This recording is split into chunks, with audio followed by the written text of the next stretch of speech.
What is up, everybody? Good morning. Hopefully everybody's gonna have a good weekend here. It's Saturday.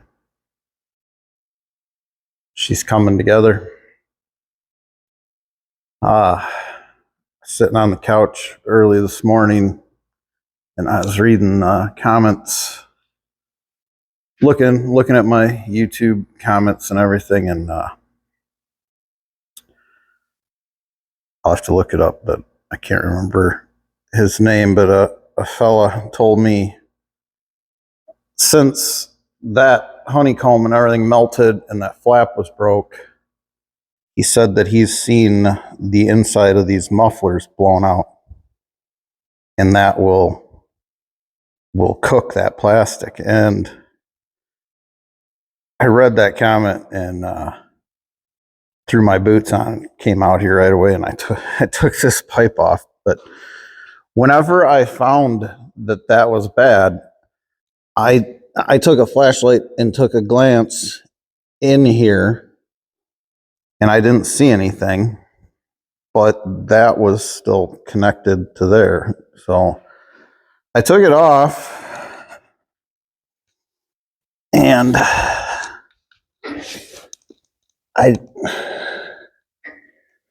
here, let me try to hold this better. Yeah. Okay, we'll see how this is gonna go. Yeah. I don't see anything blown out there. I can't let go of this thing, but at the end of the flashlight, there's a weld. There's 3 of them. This is a cluster. It's cracked. All 3 of those, the weld is cracked. And then sorry about this. I ran my scope through the aspirator pipe here, and I didn't see anything there. And then I ran it in that end, and I even took a mirror and looked down in here. The honeycomb all looks like it's intact, but now I'm scared about it. So I might get a new muffler, you know. But thank you for that comment very much. This is G, bright and early. Hello. Ready to roll. But AC's all done. I even put a new horn on it. Got to be able to honk at Mrs. G when we're out in the field, right? Charged the AC, changed all the compressor and the lines.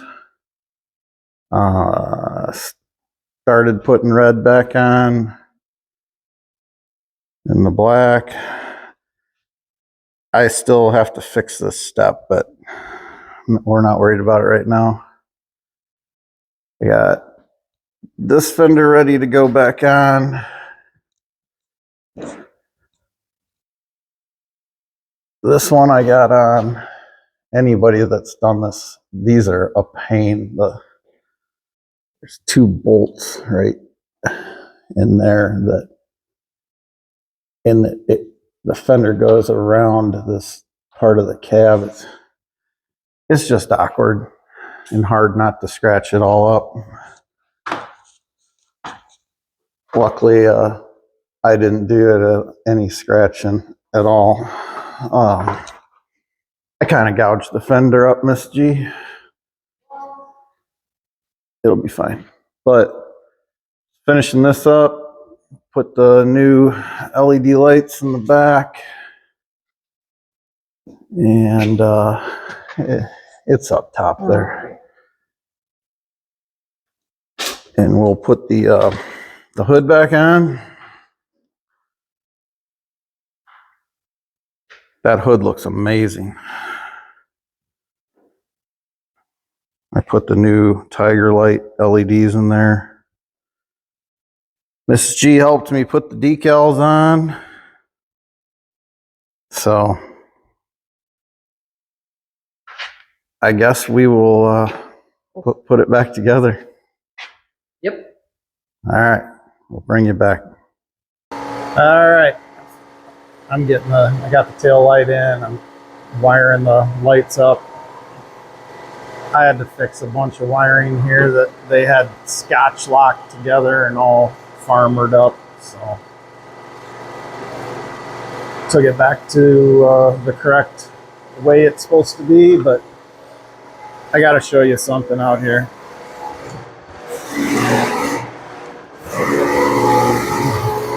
Yeah, I've never talked about that. Mrs. G got an awesome ride last summer too. We'll talk about it someday. So I got the first dual out of the shed, and I was just gonna wash them and put them on, but this is how great Case IH's silver paint is. It just started peeling off, so I told Mrs. G to just go to town on it.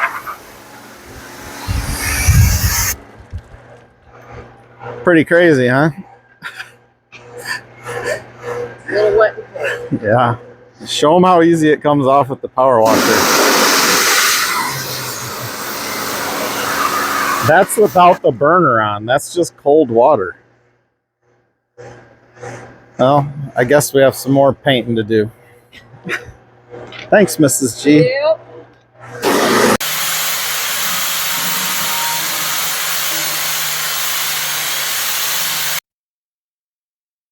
All right, it's been, I don't know, almost a week here since the last clips.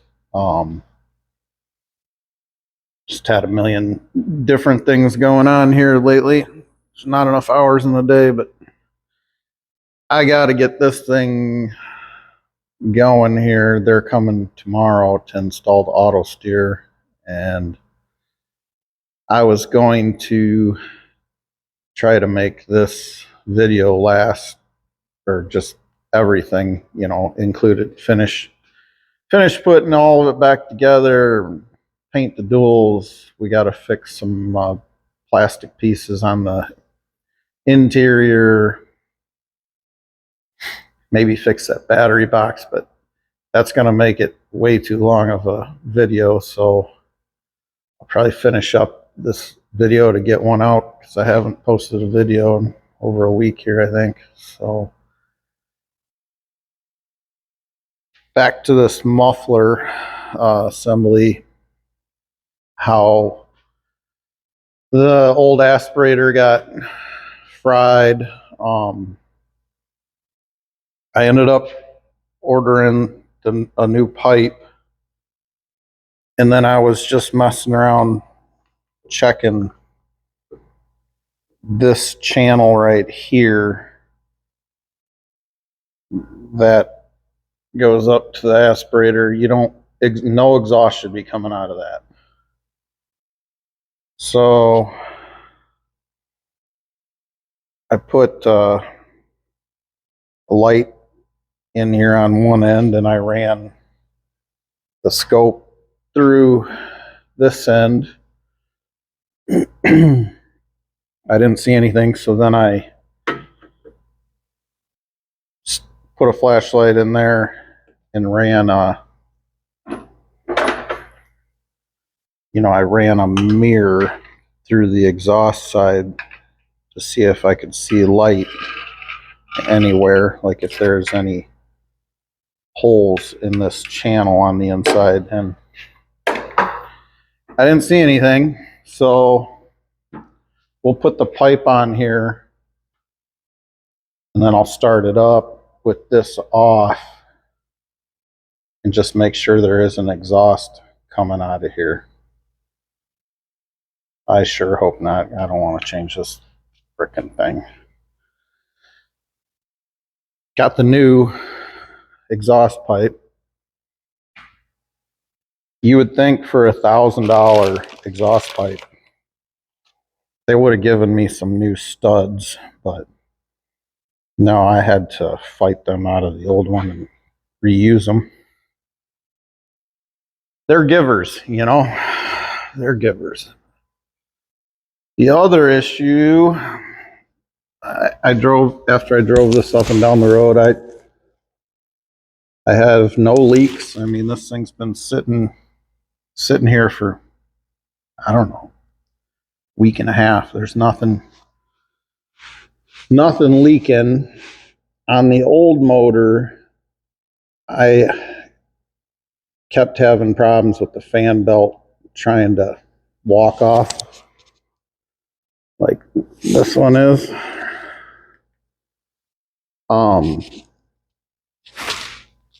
So I had played around with this bracket and this bracket to try to shim this to get the belt to run true. On the old one, I got it to work perfect. But now with this different motor, I don't know what's different, but the top pulley's new. The harmonic balancer down there, that pulley's new. So this tensioner's new too. It was hopping really bad. And then you see how the belt jumped off the back here. So I had this shimmed out before. I don't know if you'll be able to see it, but I have a shim in there. And there's one right between the alternator and this bracket. So I took the shim out behind here and it quit squealing and it doesn't hop, but the belt's still wanting to ride to the back here. So what I'm gonna do is take the shim out there, and I'm gonna take the shim out there and take it back to factory. And then I got, since all the other pulleys are new, this alternator pulley's a little sharp. So I got a new alternator pulley and I got a new belt.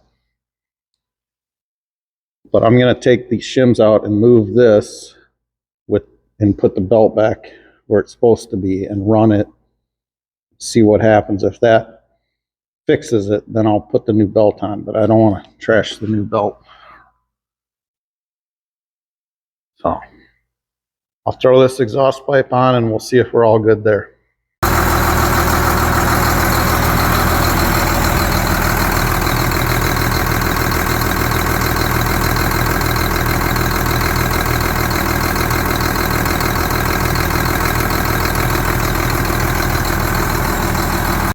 I did it off camera here after I just tested that.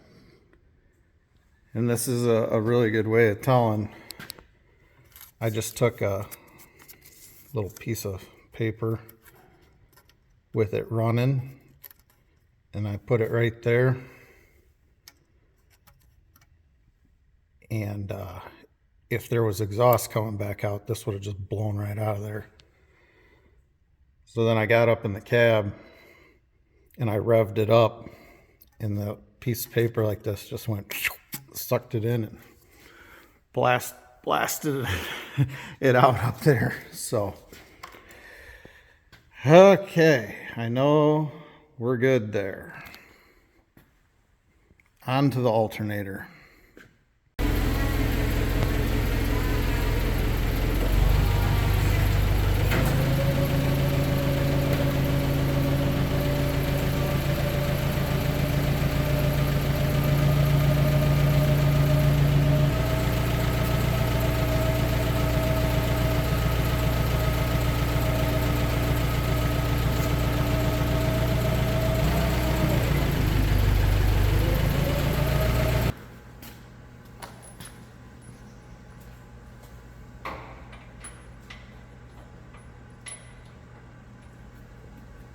Throw some guide studs in there. That's the easy way. Your nuts aren't dragging on the ground after that one. Just work smarter.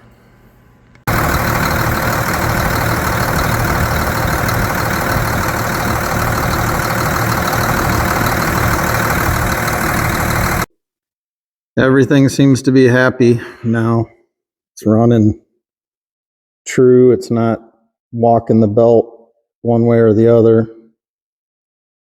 I had a shim behind that pulley too that I forgot about. So I took the shim out of there, took the shim out of there, and took the shim out of there.